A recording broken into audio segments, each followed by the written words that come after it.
All right, and welcome to a very, very, very special dash of sports on Wednesday night. Tonight we don't have a dash of life, but check next week. We've got Beam Farm, Craig Beam, and talking about his farm. We got them next week, Wednesday night. Got some other great shows coming up. Obviously, tomorrow night we have the Red River football show for you guys in the Big 12. Big 12 only, where Vern and I talk about Big 12 games and give you our picks for the week. So be checking for that one tomorrow night. So we got a lot of great shows coming up. But tonight, we got a special dash of life or dash of sports. We're going to be going over my top 10, my Heisman picks, and some of the crazy things going on in college football this year. So without any further ado, we'll get started. If you have any questions, feel free to throw them out there. And if you agree with me or if you disagree, let me know. But we're going to start with my top 10. Coming in at number 10, I've got Oklahoma State. The Cowboys slowly and quietly making their way into the top 10. Looked good against Texas.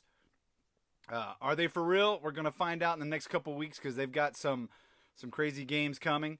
So let me know what you think. Coming in at number 9, Ohio State. They're always in the mix in the top 10. We'll be talking more about them here in a little bit. Penn State coming in at number 8. Another Big 10 team up there. Number 7, I've got the Crimson Tide of Alabama. I still think that if you lose to at a time an unranked 2-loss team, that you should drop more than 2 spots, like Iowa did. But we'll see how that goes. So Alabama's coming in at number 7. At number 6, I got Oregon. Obviously they beat Ohio State, so they're going to be ranked higher. But they got a great game coming up this week, and we'll see if they can maintain that top 10 spot. Again, coming in at number 6, at number 5, I got Michigan. I think of all the Michigan teams right now, I think Michigan State ranks higher than Michigan. But, again, we got some great games coming up.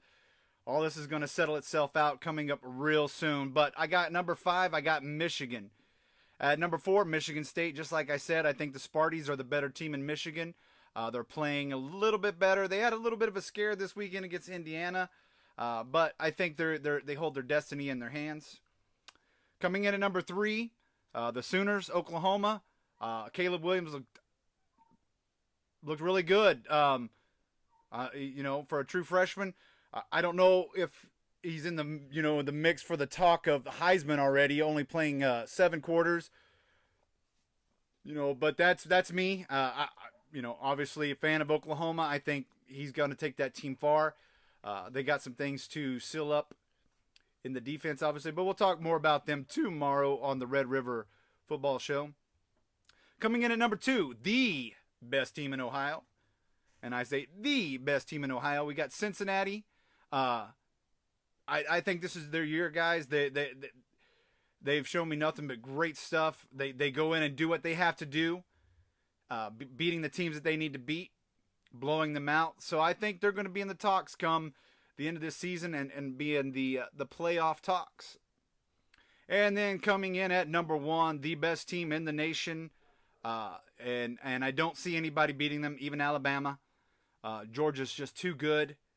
So the number 1 team I have is Georgia. So let me know what you think.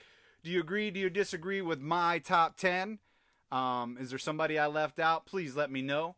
I'm trying to be as unbiased as I possibly can, but I think that's a pretty good top 10. Some great teams in there. Some teams that we never even thought, at least I never even thought, that would be in the top 10 at the end of this year. And some of the past shows we've talked about with not only this show, but in the Red River Football Show, we've talked about it. Is there parity? I see a lot of parity this year, and I like it. I keep talking with my buddy Matt Campbell. We talk about every week just the amazing amount of teams that are losing. Iowa being ranked number 2 since 1985 or something like that, getting beat out by a Purdue. Ohio State knows a little bit about that. So it's great to see some of these teams that are not usually in the top 10, even in the top 25, I'm talking about UTSA. And if any of my Texas fan or UTSA fans or anybody that's in Texas can get me a UTSA hat, I would greatly, greatly appreciate it. I like I said, my sister Peyton, her grandfather got that football team started down there in UTSA. So if anybody can get me a Roadrunners hat, I'd greatly, greatly appreciate it. But I like what I'm seeing in the top 25. It's a fun year in football for sure. And I can't wait to see what the next couple of weeks bring us, because there's a lot of great games coming up that's going to decide, what the ending top 10 looks like. So without further ado, I'm going to get into my Heisman picks.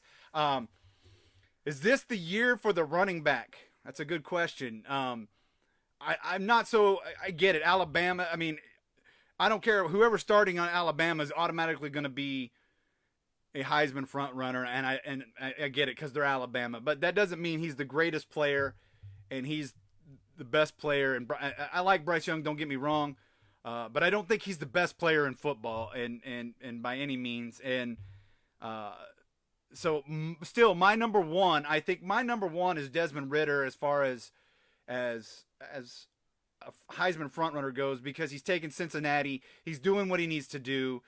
He's definitely the most valuable player on that team. But he's got a great surrounding cast. The running backs are good. That team is just all around good. So we'll see come the end of this season. But Desmond Ridder's my number one for Heisman. For Cincinnati, he's a great kid, doing great things. So coming in at number two, at least on my list, Kenneth Walker III from Michigan State. That dude is a monster. Still one of the, between him and these next two guys that I'm getting ready to talk about, there's a lot of great running backs this year. And I think this could be the year that we see a running back win it and not a quarterback. But like I said, number two, I got Kenneth Walker III. Coming in at number three, I got Jalen Warren from Oklahoma State. Oklahoma State finally found that running game. They're finally running the ball. They look dominant running the ball. They looked good against Texas. They've looked good against Baylor. Baylor's no slouch this year, as you guys can tell. Their only loss comes to Oklahoma State, and they handled Baylor pretty good. But Jalen Warren's a good running back. The Big 12 teams need to watch out for this kid. So he's coming in at my number three. And finally, still, I think one of the best running backs, along with Warren and Walker, is Bijan Robinson at Texas. I know they've had some rough games. I know they've lost 3 games, but this kid is a stud. He's going to run and run and run and run. And, I just think he's an excellent talent that Texas needs to hold on to. So there you go. That's my Heisman. Let me know what you think. Am I right? Am I wrong? Do you have somebody else that you would put in the Heisman watch? Let me know what you think. All right, let's talk about some stuff that we haven't talked about in a while, and that's the coaching hot seat. I didn't think Coach O would be gone. A buddy of mine, Mike Rucker, who plays along with the season-long picks, said that he could see Coach O gone after this week, even beating Florida. Coach O is gone. Coach Orgeron is gone. I didn't think I would see it this early. Some of y'all knew, but I didn't see it. I figured Scott Frost at Nebraska would be gone before Coach O, but here we are. Lots of talk about who's going to take over. I would like to see Mel Tucker from Michigan State take over down there at LSU. That would be my pick. Obviously, I don't get a pick, but that's who I would like to see. I know there's a lot of talk about Dabo and Jimbo Fisher and things like that. I don't think Dabo would fit in at LSU. I think I don't know. Dabo needs to control the entire team, whereas I think at least in the SEC, I think there's some other people that control things there, and I just don't think Dabo would fit there at LSU. But let me know what you think. Is there somebody that you would like to see take over LSU? Then we got Washington State with Rolovich getting fired, if you will. Whatever you feel, whatever your feelings are on that situation, it's neither here nor there with me. Again, another coach that was going in the right direction with a team, now is not going to be there. So I don't know. I've heard the front runner. You guys can take this for what it's worth. I've heard that the front runner is Ryan Leaf. He played at Washington State, had some rough troubles. I haven't heard much about him in a while, but his past is his past. Has he cleaned that up? But I have heard that Ryan Leaf is one of the front runners to take over Washington State. Would that be a good thing? I mean, he's alumni. I don't know. We'll see how it goes. Like I said, we got Manny Diaz down there in Miami. Is he on the hot seat? Yeah, I'm pretty sure. I just don't know. And then, like I said, I still think Scott Frost on the hot seat. But we'll see how that goes. I definitely think Scott Frost is gone by the end of this year. Once the Nebraska season is over, I think he's gone. As much as I would like for him to stay there, because he really is a good coach. Don't get me wrong. He just hasn't got the recruits that he's needed in a while. So we'll see how that goes. But let me know what you think. You think any other coaches you see are in the hot seat, or are there any coaches that you think that are going to get fired, lose their jobs? Let me know. If you would have told me at the beginning of the year, at the beginning of the football season, I should say, that Wake Forest, Pittsburgh, and NC State would be in the battle for the ACC, or first in the ACC, and looking for, possible bid. If Wake Forest goes undefeated and wins the ACC, is there an argument there for them to make the playoffs? I mean, I don't know. I get it. Clemson, they say Clemson makes it every year because, but in turn, should Wake Forest make it? I hear a lot of grumbling. Well, they don't play anybody. They don't play any, and Clemson's on a down year. Well, what does that matter? What does that really matter? You tell me. Wake Forest is undefeated. Do they not deserve a shot? We all know how and I'm going to say it, we all know how the politics in football play out. We know that certain teams are going to make it no matter what. But I'd like to hear your thoughts on Wake Forest, Pittsburgh, NC State.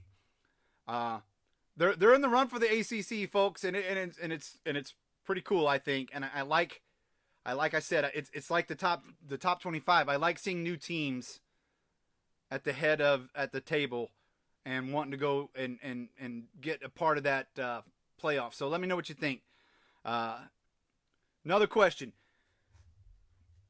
Out of my top 10, 1, 2, 3, 4 teams out of the Big Ten are sitting in the top 10. I have Iowa at 11. That's 5 right up there. How powerful is the Big Ten? Are they really that powerful? They got a lot of teams, most of them coming on in the same division with Ohio State, Pitt State, Michigan, and Michigan State. They're all in that same division in the Big Ten. But let me ask you this. Is that a good thing, or are they setting themselves up for disappointment? Because at some point or later, all these teams still have to face each other. Ohio State and Penn State, Ohio State and Michigan, they all have to face each other at some point. And who's going to be the one that comes out unlucky? If Ohio State continues to run the table and beats the undefeateds in Michigan and Michigan State, do they make the playoffs? Is it Penn State? Is there a possibility if Georgia beats Alabama? Let's say Georgia beats Alabama in the SEC. Somehow Cincinnati or Oklahoma stumbles. Does the Big Ten get 2 teams in? That's a question I've been asking myself. I think if anybody this year gets 2 teams in, it's possibly the Big Ten. I think they're really good, but I think they're also setting themselves up for disappointment if they all beat each other up. So let me know what your comments are. Let me know what you think. You think I'm right or think I'm wrong. And this is one I'm going to ask tomorrow night as well, but I want to ask it tonight just in case people aren't watching for tomorrow night. Is Mike Gundy auditioning for another job? Is Mike Gundy auditioning, let's say, I'm not saying that Oklahoma State is not bad, and they haven't been bad. They're the second best team in the last decade in the Big 12. They're the second best team, and Gundy is doing great things this year. But do you think he's auditioning for another job? Does he want that USC job? Is he thinking about going into the SEC?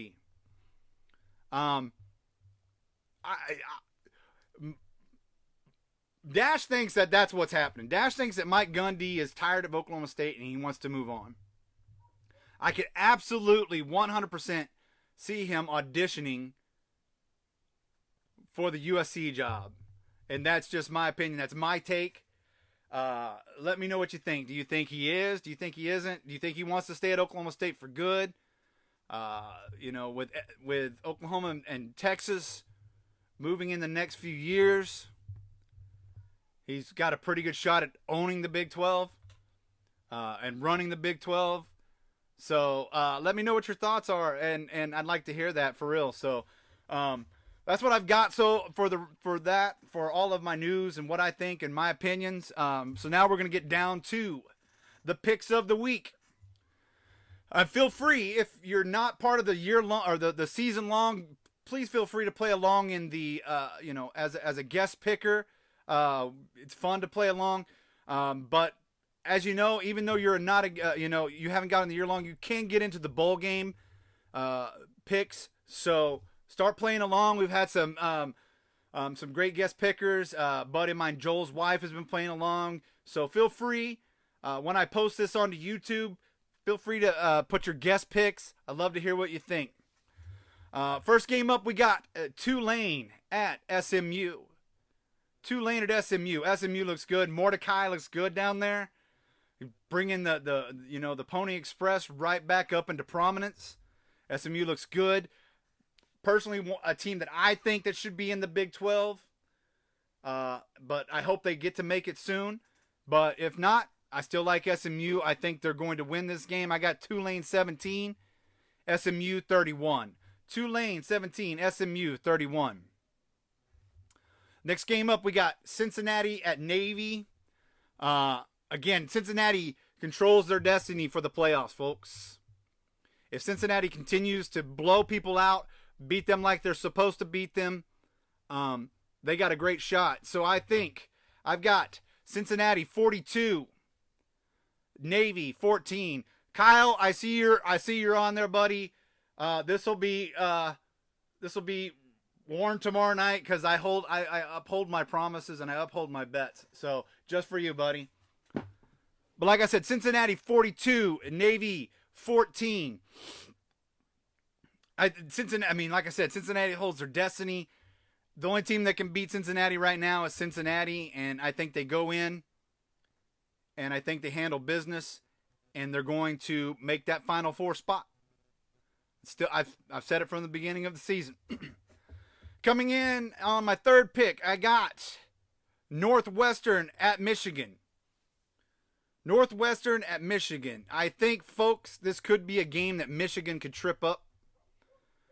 I think Michigan's overlooking, waiting for that. They're ready for that Ohio State. They're ready for that Michigan State game, and I think they could get caught sleeping. I got Northwestern 28, Michigan 27. Northwestern 28, Michigan 27. Coming up next, we got Wake Forest at Army. Again, like I was talking about just earlier, Wake Forest is running the ACC.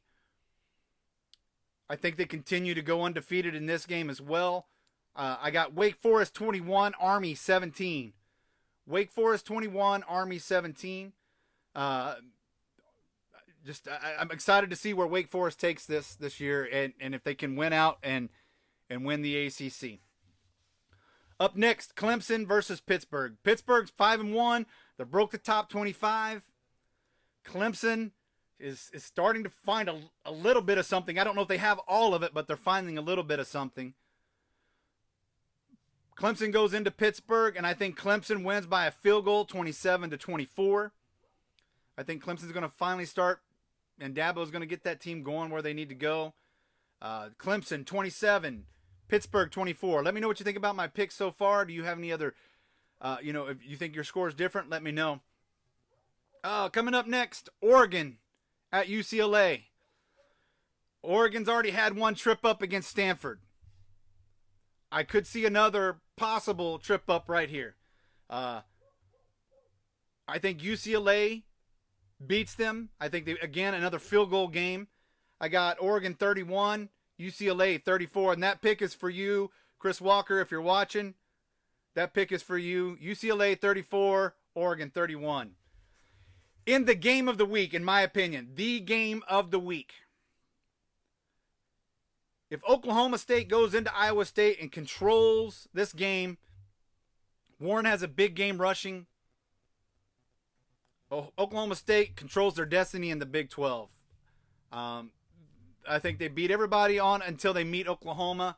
We could see double bedlam this year. It's possible. That all depends on if Oklahoma wins out as well. But we could foresee a double bedlam. Play one game we play in Stillwater, a game, then turn around a week later and we play at Jerry's World.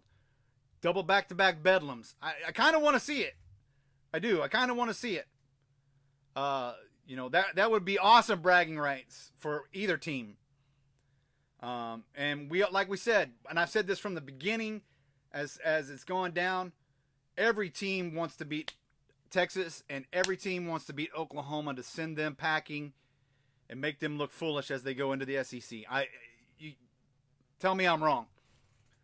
But this game, Oklahoma State going into Iowa State, I have Oklahoma State 31, Iowa State 30.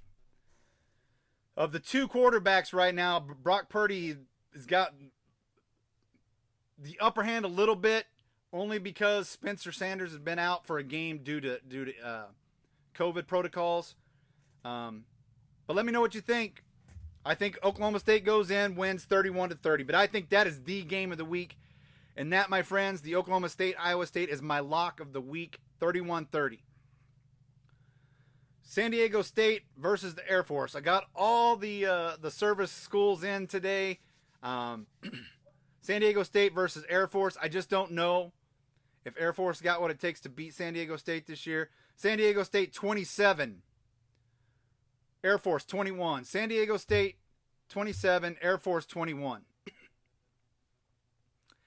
Got NC State versus Miami. Manny, like I said, Diaz is on. He is so on the hot seat down there in Miami right now. He needs to save something. He needs to save face. He needs to do something to even salvage this season. And NC State coming into Miami.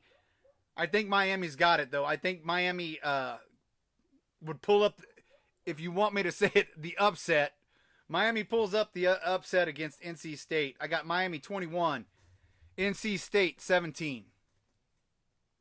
And finally, a rivalry, if you will. It's a game that dates back as long as I've been alive. USC Notre Dame.